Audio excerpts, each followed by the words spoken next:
Next हम चलते हैं कि यदि हम एसी सप्लाई को एक प्योर इंडक्टर के अक्रॉस लगा देते हैं तो क्या होता है उस सर्किट में। तो नंबर 3 हमारे पास है एसी सप्लाइड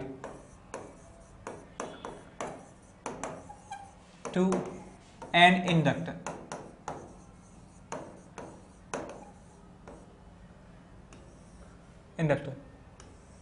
तो ये हमारे पास है एक एसी सप्लाई। एसी सप्लाई दिखाने का तरीका है, ये सिंबल है, ये गोल के अंदर सांप और यहां पे एक इंडक्टर लगा हुआ है। इन रियल लाइफ इंडक्टर जो बना होता है, इंडक्टर होता है बेसिकली सॉलिनॉइड, और सॉलिनॉइड में जो है वाइंडिंग की जाती है एक मेटल वायर की, कंडक्टर वायर की। तो वहां पे कुछ ना कुछ रेजिस्टेंस तो होता ही है, लेकिन इस केस में हम मानने वाले हैं कि रेजिस्टेंस 0 के बराबर है, कोई भी रेजिस्टेंस नहीं है। बिल्कुल आइडियल सिचुएशन यहां पर ली जा रही है। इस इंडक्टर का सेल्फ इंडक्टेंस या इंडक्टेंस जो है वो L के बराबर है, और जो सप्लाइड वोल्टेज है या अप्लाइड वोल्टेज है वो Vm साइन ओमेगा टी के बराबर है, साइन ओमेगा टी के बराबर है। तो मैं यहां पे मान सकता हूं किसी इंस्टेंट पर कि यहां पे जो करंट है I के बराबर फ्लो हो रहा होगा, और यहां पे मैं लगाऊंगा applying KVL in the circuit. यहां पे हम KVL यदि लगा देते हैं तो आपको ये मिलता है V minus L of di/dt, L into di/dt is equal to 0। तो आपने ये पढ़ा है पहले से ही कि इंडक्टर के अक्रॉस जो पोटेंशियल डिफरेंस होता है वो L di/dt होता है, और ये सारी मैकेनिज्म आपको समझा चुके हैं कि इसके अक्रॉस पोटेंशियल डिफरेंस क्यों आता है, बिकॉज फ्लक्स चेंज होता है, तो सब आप जानते ही हैं, है ना। तो V minus L di/dt is equal to 0।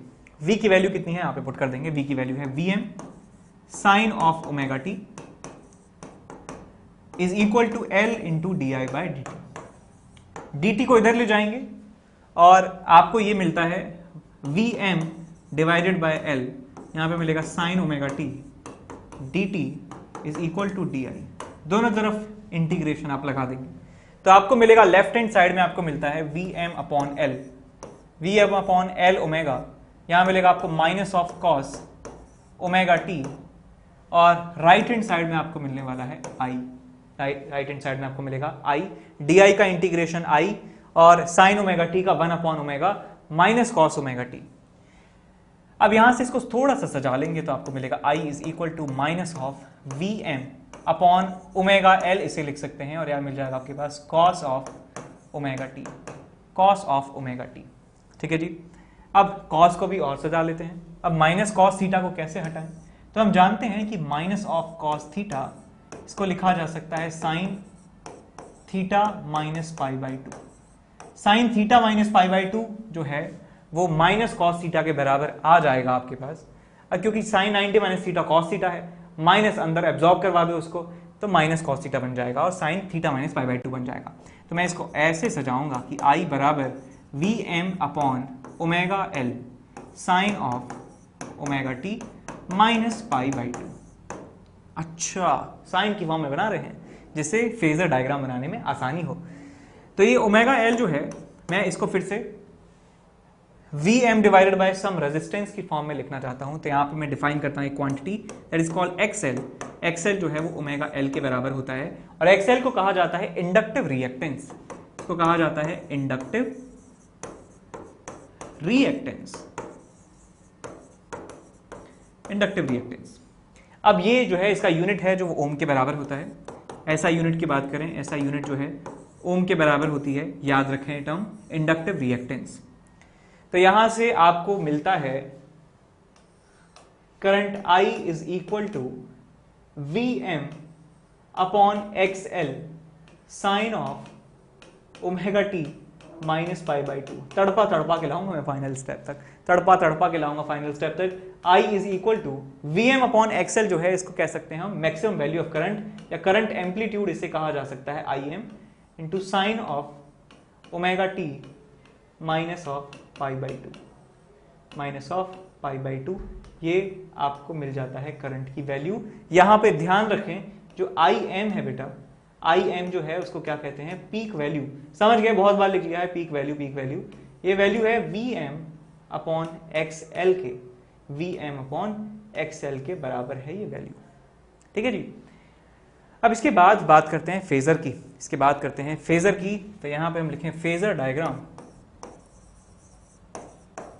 Phasor diagram, phasor diagram कैसे बनेगा? तो पहले आप सारी क्वांटिटीज को लिख लीजिए। V M into sine of omega t के बराबर है, ये वोल्टेज की वैल्यू है, और करंट की वैल्यू आपके पास आई है I am into sine of omega t minus pi by to, ये वैल्यू है। तो फेजर बनाने के लिए पहले हम एक कोऑर्डिनेट एक्सिस बनाएंगे। कोऑर्डिनेट एक्सिस बनाएंगे, ये एक्स एक्सिस होगा, ये वाई एक्सिस होगा। इस ओरिजिन के अबाउट ओमेगा एंगुलर स्पीड से घूमने वाला एक रोटेटिंग वेक्टर होगा। और वोल्टेज के लिए बनाना चाहता हूं, वोल्टेज का फेज जो है टी टाइम पर ओमेगा टी के बराबर है। तो मैं एक ऐसा रोटेटिंग वेक्टर बनाऊंगा जो पॉजिटिव एक्स एक्सिस से ओमेगा टी एंगल बना रहा है। तो ओमेगा टी एंगल बनाते हुए मैंने एक वेक्टर बना दिया इस तरीके से। इस वेक्टर को नाम दे दिया मैंने वी एम, और एंगल जो इसका पॉजिटिव एक्स एक्सिस से एंटी क्लॉकवाइज डायरेक्शन में है वो ओमेगा टी के बराबर है। इसे फेज कहा जाता है। अब मैं करंट का फेजर ड्रॉ करने वाला हूं। करंट का फेजर ऐसा है जिसका लेंथ जो है वो आई एम के बराबर है और जिसका angle omega t minus pi by to है, जिसका angle omega t minus pi by to है। यानी ओमेगा टी तो इधर जाना है, पाई बाई टू पीछे आना है। इसका मतलब इफेक्टिवली इस तरीके से आपका आई एम जो है होने वाला है। ये पूरा एंगल 90 डिग्री है, और ये वाला जो एंगल का मैग्नीट्यूड की बात करूं तो वो होगा आपके पास pi by two minus omega t, नीचे की तरफ है ये पूरा एंगल। ठीक, तो इस तरीके से आपको मिलने वाला है। अब यहां पे मुझे बताइए कि ये सब जो है एंटी क्लॉकवाइज डायरेक्शन में घूम रहे हैं। तो भाई ये भी एंटी क्लॉकवाइज में घूम रहा होगा, वोल्टेज वाला फेजर, और करंट वाला फेजर भी एंटी क्लॉकवाइज डायरेक्शन में घूम रहा होगा। तो इनमें से बताइए कि पूरे जीवन काल के लिए कौन सा फेजर हमेशा पीछे रहने वाला है? तो हम कह सकते हैं यार ये यहां से स्टार्ट होती है रेस, यहां से स्टार्ट होती है, ये पहले ही आसमान में है, ये पाताल लोक में है, तो ये हमेशा वोल्टेज हमेशा आगे रहेगा, करंट हमेशा वोल्टेज के पीछे रहेगा। वोल्टेज को फॉलो करेगा करंट अपनी पूरी जिंदगी में। तो यहां पे हम लिखने वाले हैं, तो इस फेजर डायग्राम को देखकर कह सकते हैं कि voltage leads by angle pi by two, angle pi by two, या लीड्स किसको करता है? Leads current by pi by two. या फिर आप इसको लिख सकते हैं कि हमने पहले कैपेसिटिव जो सर्किट था हमारे पास, प्योर कैपेसिटिव, वहां लिखा था करंट लीड करता है, तो करंट को यहां पे लिख सकते हैं करंट लैग करता है। और इस स्टेटमेंट को ऐसे लिखा जा सकता है कि current lags behind voltage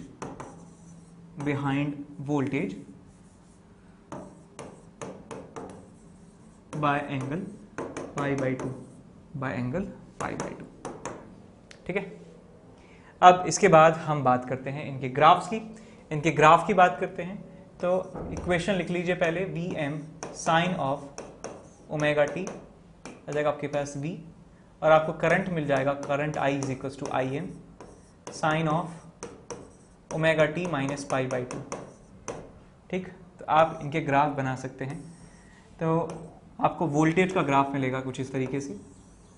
voltage का तो हमेशा ऐसे ही रह रहा है ग्राफ बहुत टाइम से। तो ये है जी आपका वी एम, ये एंगल है 0, ये एंगल है पाई, ये एंगल है 2 पाई, ये है 3 पाई बाई 2, और ये है कितना? पाई by 2।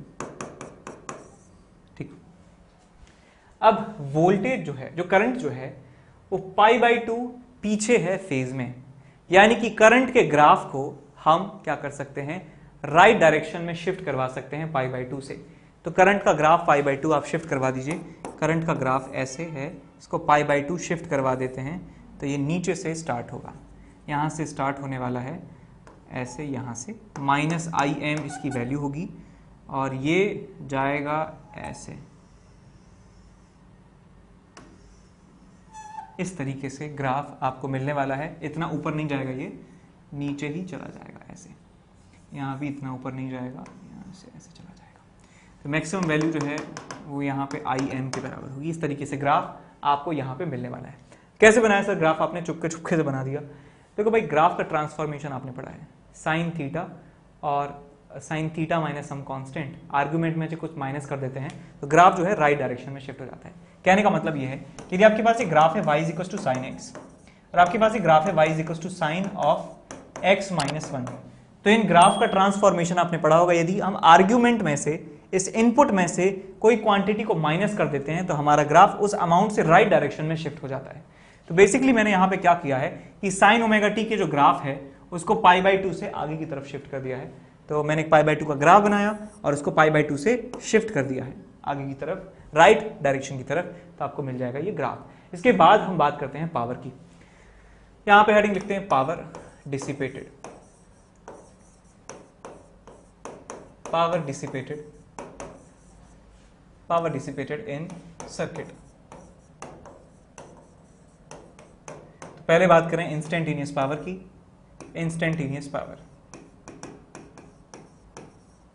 Instantaneous power is equal to voltage into current. Voltage into current के बराबर है इंस्टेंटेनियस पावर। वोल्टेज कितना है आपके पास, Vm into sine of omega t, और आपके पास जो करंट है वो करंट आपके पास है minus of Im sign omega t cos omega t, minus of cos omega T है। ठीक, तो ये आपको 2 से मल्टीप्लाई कर दीजिए, 2 से डिवाइड कर दीजिए, 2 से मल्टीप्लाई 2 से डिवाइड, तो ये आपको मिल जाता है minus of Vm Im divided by 2 into sine of 2 omega T, 2 omega T. ये आपको इंस्टेंटेनियस पावर मिल जाती है। ये इंस्टेंटेनियस पावर का फॉर्मूला है, मैं इसको और एलेबोरेट नहीं करूंगा। आप चाहें तो Im को Vm अपॉन R लिख सकते हैं, Vm को Im इंटू R लिख सकते हैं, मैं नहीं लिख रहा हूं। मैं बात करूंगा अब डायरेक्ट एवरेज पावर की। अब यदि हम बात करना चाहते हैं एवरेज पावर की, एवरेज पावर साइलेंट यहां पे है in one cycle. In one cycle यदि एवरेज की बात करना चाहें एवरेज पावर, तो वो वैल्यू आती है 0 के बराबर, क्योंकि कारण जो है हम पहले बता चुके हैं पिछले वाले में भी, बिकॉज इंस्टेंटेनियस पावर में यहाँ पे साइन 2 ओमेगा टी आ रहा है, यहाँ पे कांस्टेंट टर्म है, कांस्टेंट टर्म इनटू दिस। तो यदि इसका एवरेज निकालना है तो राइट हैंड साइड का एवरेज निकाल सकते हैं, और साइन थीटा का एवरेज जो है वो 0 आता है इन वन कंप्लीट साइकिल। तो आंसर इसका भी क्या होगा, 0 के बराबर। तो क्या सर इसका मतलब ये कोई पावर कंज्यूम नहीं कर रहा है क्या? तो इसका जवाब ये है कि जैसे जैसे करंट की जो वैल्यू है वो पॉजिटिव से निगेटिव जाती है, तो वो पहली हाफ साइकिल में जो है पावर एब्जॉर्ब करता है और सेकंड हाफ साइकिल में जो है वो लौटा देता है। तो इससे एवरेज जो पावर है, टोटल जो पावर है जो उसने ली है, दैट इज इक्वल टू 0, क्योंकि वो जितनी लेता है उतनी वापस कर देता है। उस पूरे साइकिल में ही एक बार लेता है और दे देता है, 2 ट्रांजैक्शन होते हैं, एक बार लेता है एब्जॉर्ब करता है, उसके बाद वो रिलीज कर देता है उतनी एनर्जी वापस उस सोर्स को। तो इस तरीके से पावर जो है हमारी 0 के बराबर हमें मिलती है। ठीक है। Hello my dear students, I am Neeraj Kumar Chaudhary और फिजिक्स टीचर। बच्चों, बहुत सारी इंक्वायरीज आ रही हैं, बच्चे पूछ रहे हैं अलग अलग बैच में कि सर कब कौन सा बैच आपका स्टार्ट हो रहा है। तो मैं ये इन सारे प्रश्नों के जो उत्तर हैं उनको एक साथ ही दे रहा हूँ, ताकि मुझे बार बार हर एक बैच में हर जगह पे अलग अलग ना बताना पड़े। ये डिटेल है। My batches for IIT JEE coming soon, यानी कि जो अब आने वाले बैच हैं मेरे, ठीक है ना, उनके बारे में मैं बता रहा हूँ। ठीक है ना।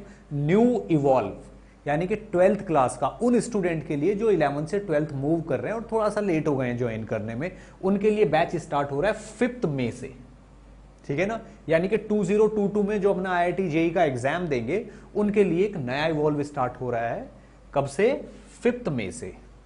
ठीक है बच्चों, रेगुलर बैच है, फुल थ्योरी का बैच है, 5 मई से स्टार्ट होके समझ लिए अक्टूबर एंड या नवंबर एंड तक ये बिल्कुल खत्म हो जाएगा। ठीक है ना। इसके बाद आता है इमर्ज बैच, जो कि 11th क्लास के लिए, यानी कि 10th से 11th मूव करने वाले स्टूडेंट्स के लिए, जिनको 2023 में अपना IIT JEE का एग्जाम देना है, उनके लिए बैच स्टार्ट होगा 20th मई से। ठीक है ना। 20th मई से उनके लिए न्यू बैच स्टार्ट होएगा इमर्ज का। ठीक है ना। तो बच्चों, मेरा ये एक ही बैच होगा, इसी के लिए आपको इंतजार करना है, इसी में एडमिशन लेना है, कहीं और नहीं जाना। ठीक है। एक्सेल बैच ड्रॉपर्स के लिए, यानी कि जो बच्चे इस साल 12th क्लास में हैं, ठीक है ना, अपना बोर्ड देके वो नेक्स्ट ईयर प्रिपरेशन करना चाहते हैं, उनके लिए एक्सेल बैच है, जो कि इसी साल यानी कि 2022 में जिनको अपना IIT JEE का एग्जाम देना है, उनके लिए बैच स्टार्ट हो रहा है 29 मई से। ठीक है बच्चों, ये 12th पास लोग हैं। तो ये इंफॉर्मेशन थी मेरे बैचेस के बारे में। ठीक है बच्चों, और इनके अलावा शायद ही नेक्स्ट बैच कोई स्टार्ट होंगे, क्योंकि इतने में ही मेरा फुल टाइम कवर हो जाता है। ठीक है बच्चों, चलिए बेस्ट ऑफ लक। मेरी आपसे यही रिक्वेस्ट है कि प्लीज मेरे लिए थोड़ा सा इंतजार करिए और इसी बैच में एडमिशन लीजिए। Thank you.